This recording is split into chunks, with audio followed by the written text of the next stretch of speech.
So in this session, I will be explaining about informal design guidelines for relational database design. So this is module 4, session number 1. The contents that will be discussed are informal design guidelines. We do have 4 guidelines. The first one is semantics of the relational attributes. Second one is redundant information in tuples and update anomalies, null values in tuples, and spurious tuples, generation of spurious tuples. So these are the informal design guidelines, not the formal one.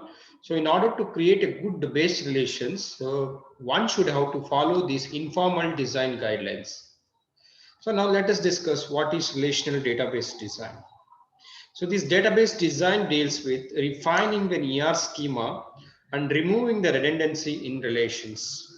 So with the help of normalization concepts, we will be refining the ER schema. First of all, for you people, ER diagram will be given. From the ER diagram, we have to create relations or the tables that we have to create using codes. So this process is called as refining ER schema, and here we are removing the redundancy. Redundancy is nothing but removing the duplicate data. In case if we have any duplicate data, with the help of this database design, we can remove the redundancy. We do have 2 levels of relation schemas. The first one is called as logical level, and the second one is called as storage level or physical level. So it's also called as user view level, logical level, and the second one is also called as base relational level.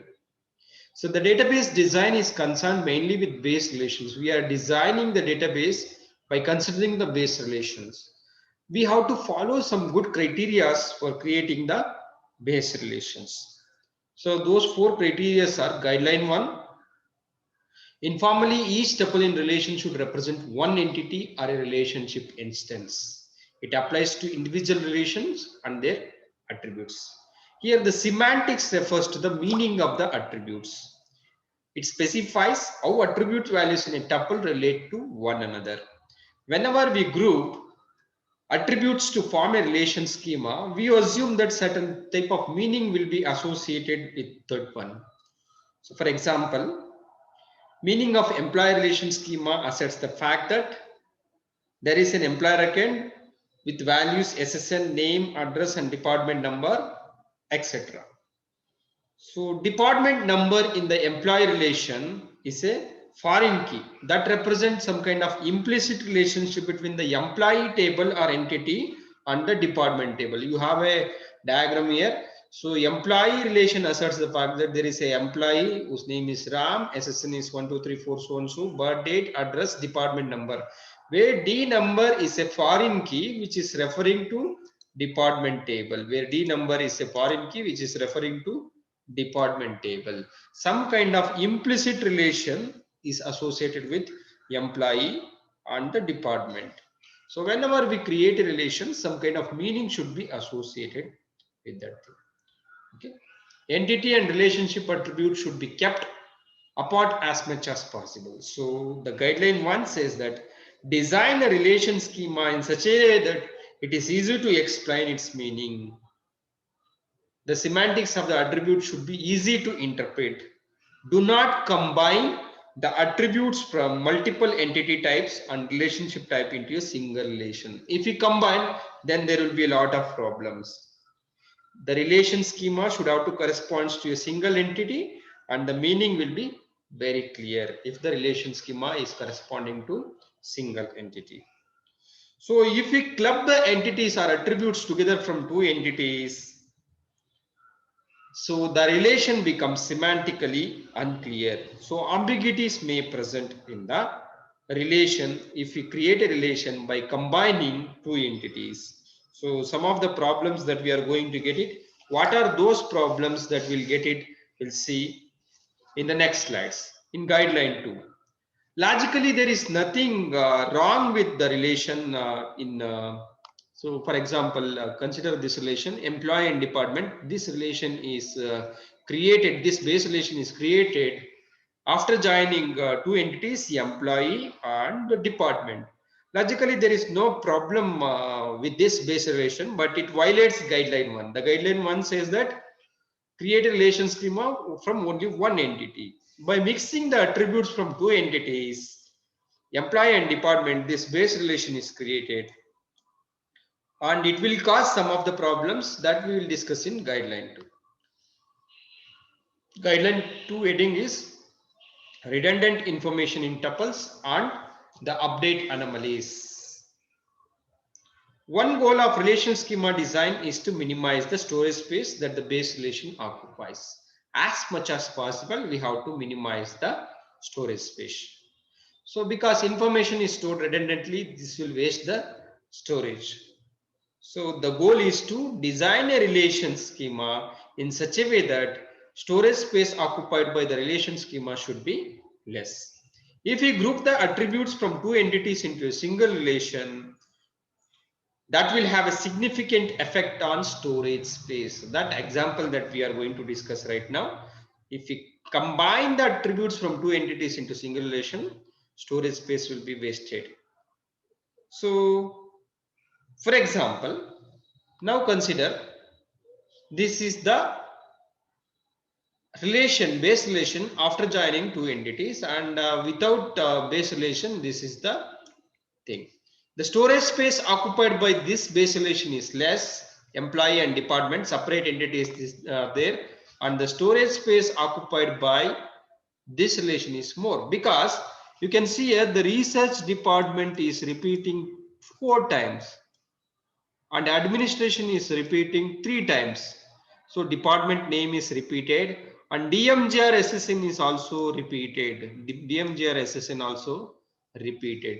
If you can see in the case of single tables, individual things, the department name appears once, the diagram is not visible here. Research means it appears once, and DMGR SSN also it appears once. 1, 2, 3. And administration, it appears once. So 1, 4, 5. The number appears once. The redundancy is there. Department, with respect to department number, some kind of redundancy will be there. But compared to the combined relation, the redundancy is less in this case. So here the data is repeated multiple times. The data is repeated multiple times. So this relation suffers from 3 kind of anomalies, and those anomalies are insertion anomaly, deletion anomaly, and the modification anomaly. For example, if you try to insert a new employee, we need to include either the attributes values for department that employee works or null. Consider if you want to add a new employee and department number is not yet added, so I need to put null values over here. Or else if I want to add a department number, let's say 6, I can add the values here, but this side, the left side, I need to put null values here. But it disallows, this insertion is disallowed. The reason is that SSN should not be a null value. According to the entity integrity constraint, the SSN value should not be null. So insertion will be rejected. So this is called as insertion anomaly. We do not have to worry about this consistency. In the case of first two relations, that is employee and department are available as separate. So if I want department number, let's say department number is 6, headquarters department and DMGRS is so and so. No need to insert employee. So we do not have to worry about this kind of consistency because we enter only department number in the employee relation. And in this case, for department number, I will enter null values and I will enter the department name as headquarters, department number 6, DMGR SSN values. I'm concerned with SSN value.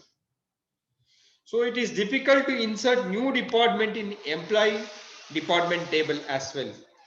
So new department insertion is also a problem. One way is to enter the null values for attribute, all the attributes of employee table. So this causes the problem that I already told, because the primary key values we are adding a null value. It should not be the case in the case of if two entities are separate. So that's about insertion anomaly. Deletion anomaly. If we delete an employee tuple working for a particular department, the information concerning to the department is lost. Consider here headquarters is there, Borg James. I want to remove this employee Borg James. Then the entire information corresponding to the headquarters information is deleted here. So we have lost the information. So this should not be the case. In the case of base relation, employee and department, I will be deleting employee in the employee table only, but the department information will be retained as it is in the department table. So this is deletion anomaly. If in just in case, if we club the attributes from multiple entities into the single relation schema, so we are going to face the problem with deletion anomalies. The next thing is modification anomalies. If employee department, in employee department relation, if we change the value of one attribute of a particular department, then the say manager of department 5, then we need to update the tuples of all the employees who work in that department. For example, if I want to change the administration department name to admin, I need to change in 3 places. If I want to rename the research department as RS search, I need to change in 4 places. So this updation, this maximum number of updations are not required in case of base relation. Only one time I need to update the department name, because the department name appears only one time in this base relations. So that is the modification anomaly or updation anomaly. So we need to update in multiple places if we update the department name.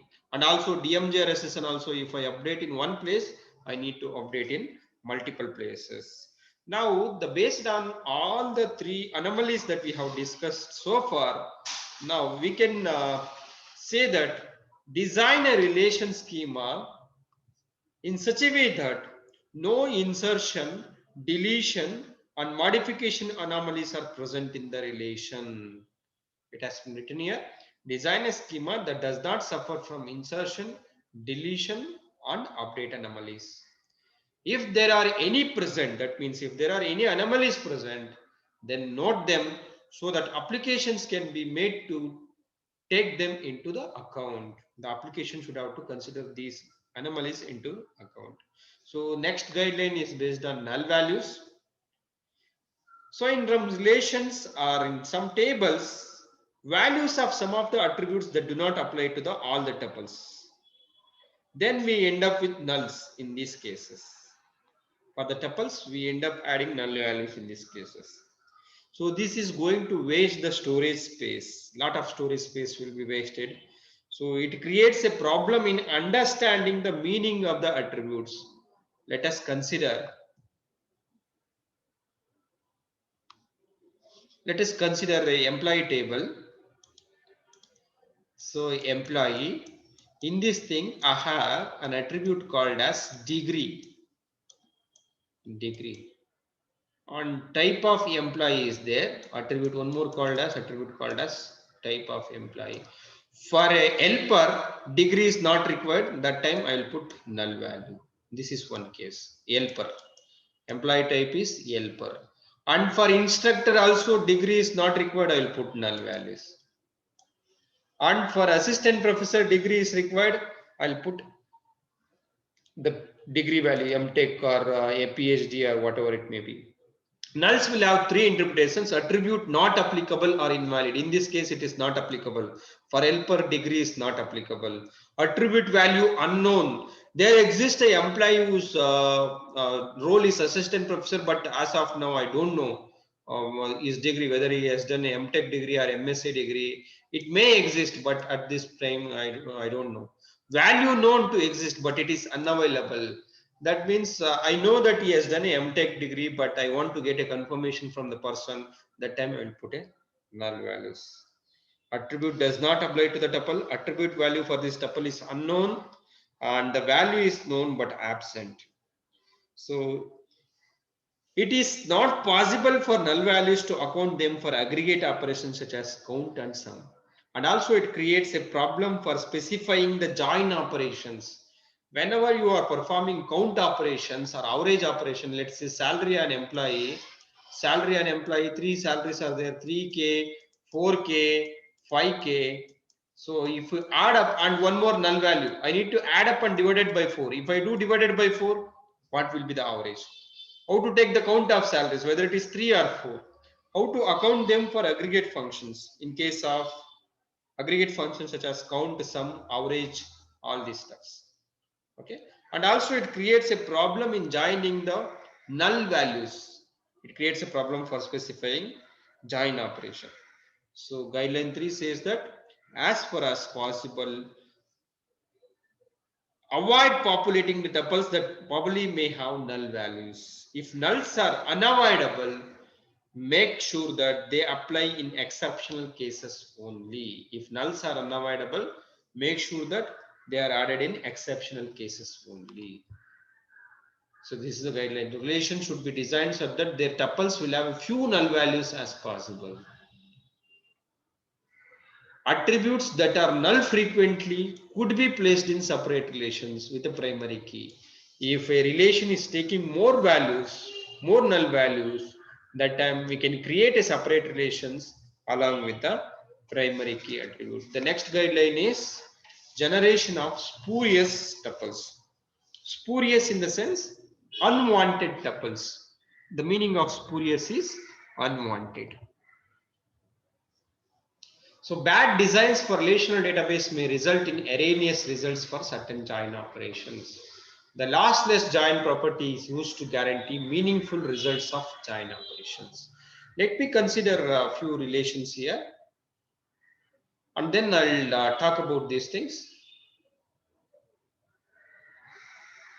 So if you try to join, let's say consider employee and project. I don't have example here. If you try to join two relations other than using a foreign key and primary key as a join attributes, for example, employee and project, if I want to join employee and project using natural join operation on project location, employee project and project location, on project location, so it is going to create extra tuples, so which are meaningless, additional tuples and duplicate tuples, because we are using project location as a join attribute, which is neither a primary key nor a foreign key in either of the relations. So we are going to get additional tuples. So these additional tuples create a problem. So as far as possible, try to join a relations based on primary key and foreign key as a join attributes. If the join attribute is not a primary key nor a foreign key, then do not join those kind of relations. The guideline 4 says that design a relation schema so that they can be joined with equality conditions and attributes that are either primary keys or foreign keys in a way that guarantees that no spurious tuples are generated. If such kind of relations are unavoidable, for example, employee project and project, if you are trying to do natural join operations, do not join them on such kind of attributes. For example, project location here. So we have some kind of, there are two important properties of decompositions, non-additive or losslessness of the corresponding join. If we join a two relation based on non-primary key or non-foreign key, we may lose the information or some extra information may be added. Preservation of functional dependencies is also a problem. Functional dependency in the next session it will be explained. So that's about informal design guidelines. Thank you. That is the end of this session.